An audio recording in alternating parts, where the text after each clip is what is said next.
कभी आते हैं बिजली वाले को लेकर लाइन कटवाने के लिए, कभी धमकाते हैं जब इधर, कभी उधर काउंटर रख देते हैं, कभी मशीन उधर का रख देते हैं, बोले यहाँ से इतना ये जगह छोड़ दे। इस गन्ना रस की दुकान में निगम एक तरफा कार्रवाई करने के लिए कल देर शाम पहुंचती है। गन्ना जब्त किए थे क्या? गन्ना एक बार जैसे 3 कुंटल गन्ना इसी जगह जैसे सरवा दिए, 20 रोज जैसे बंद रहा। कितने का नुकसान है? लोग वहाँ पर गन्ना रस पीने के लिए इधर से उधर आते हैं, खतरा बना हुआ है। वहाँ चौक में भी एक मैडम को खत्म हो गया है, यहाँ वहाँ भी होता है। अब रोड है तो होबे ना करेगा कि हमारे दुकान के सामने तो नहीं एक्सीडेंट होता है। मैं जहर खा के ही मर जाऊंगा, मेरे 3 बच्चे हैं, सब आग लगा के यहीं पर मर जाऊंगा, 5 परिवार, लेकिन मैं नहीं जगह छोड़ूंगा। इस वक्त मैं मौजूद हूँ दुर्ग के पुलगांव चौक में, और पुलगांव चौक के समीप में पुलगांव मार्केट है, और मार्केट के पास में ही एक गन्ना रस की दुकान है। और इस गन्ना रस की दुकान में निगम एक तरफा कार्रवाई करने के लिए कल देर शाम पहुंचती है। तो इनसे बात करते हैं। जी मातरम, बताएंगे क्या कुछ समस्या थी और निगम अचानक आप ही के दुकान में क्यों आ गए? सिर्फ मेरे दुकान में आते हैं बस, और किसी को नहीं बोलते हैं, सिर्फ मेरे दुकान में आते हैं, डायरेक्ट मेरे दुकान में गाड़ी रोकते हैं बस। आप बोलते हैं कि चल हटा, बंद कर। कभी आते हैं बिजली वाले को लेकर लाइन कटवाने के लिए, कभी धमकाते हैं जब इधर, कभी उधर काउंटर रख देते हैं, कभी मशीन उधर का रख देते हैं, बोले यहाँ से इतना ये जगह छोड़ दे, बस उधर कर ले घसका ले, लेकिन ये जगह छोड़। क्यों ऐसा क्यों करते हैं आप वही ना जानेंगे। मैं बोलती हूँ कौन बोलते हैं, क्या बोलते हैं, हमको नाम बताओ, हम उसको हाथ पैर जोड़ के माफी मांगेंगे, मेरे से क्या गलती हो गया, तब नाम नहीं बताते।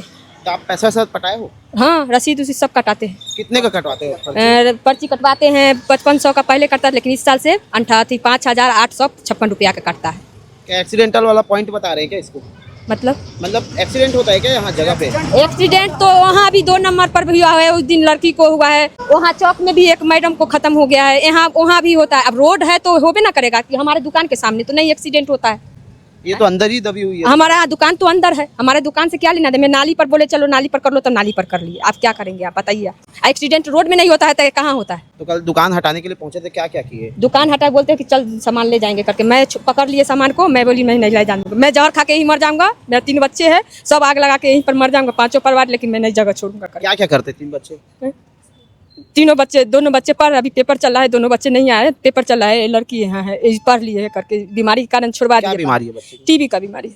तो आप देख सकते हैं, इनके पिताजी से भी बात करते हैं। जी अंकल, बताएंगे क्या समस्या थी? एकदम अचानक से कार्रवाई करने के लिए क्यों निगम आप पे आया? अचानक 2 महीना से 2 दिन 4 दिन 10 दिन 20 दिन छोड़ के जैसे अचानक आते हैं डायरेक्ट, कभी बिजली वाले को लेकर, कभी कुछ ऐसे बहुत डेली धमकाते हैं। गन्ना जब्त किए थे क्या?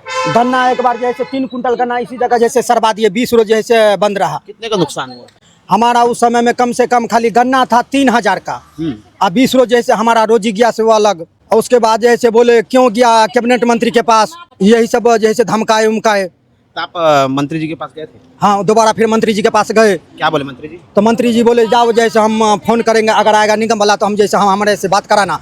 तो हम मंत्री जी के पीओ से जैसे बात करवाए, तब भी नहीं मानते, बोलते हैं वहाँ से सीन और साइन जैसे मरवा के लाओ, कोई साबुत होना चाहिए ना। तो सील साइन तो मार के दिए नहीं, तो बरोबर आते हैं धमकाते हैं। कभी ये निगम वाले को बताया नहीं कि बात हो गई है कह के?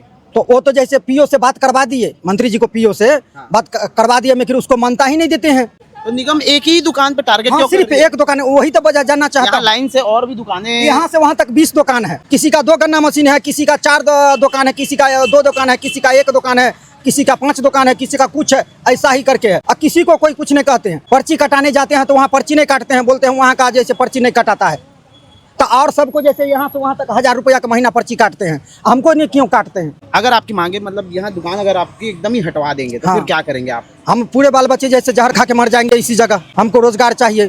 तो ये थे जो गन्ना रस की दुकान है, उनकी जो समस्याएं हैं ये थी। निगम इनका चालान काट चुकी है, उसके बावजूद भी इनकी दुकान को हटाने के लिए आ रही है। क्या कुछ महापौर ने इसके बारे में जानकारी दी है, ये आप सुनिए। देखिए, काफी दिनों से उनको हिदायत दी जा रही थी, क्योंकि वो एक एक्सीडेंटल पॉइंट बन चुका है। मेरे ख्याल से अभी 2 महीने 3 महीने के अंदर में 3 से 4 एक्सीडेंट हो चुका है। लोग वहाँ पर गन्ना रस पीने के लिए इधर से उधर आते हैं, खतरा बना हुआ है। इस वजह से हम चाह रहे हैं उसको पूरी तरह से कहीं हटाना नहीं चाह रहे हैं, उसको चाह रहे हैं कि दूसरे स्थान पर जहाँ इस तरह की आवाजाही नहीं है, उस स्थान पर वो जाए और अपना रोजी रोटी कमाए। किसी की रोजी रोटी पे हमको कोई वो नहीं है, हम किसी को रोजगार नहीं दे रहे हैं, तो किसी का रोजगार भी नहीं छीन रहे हैं।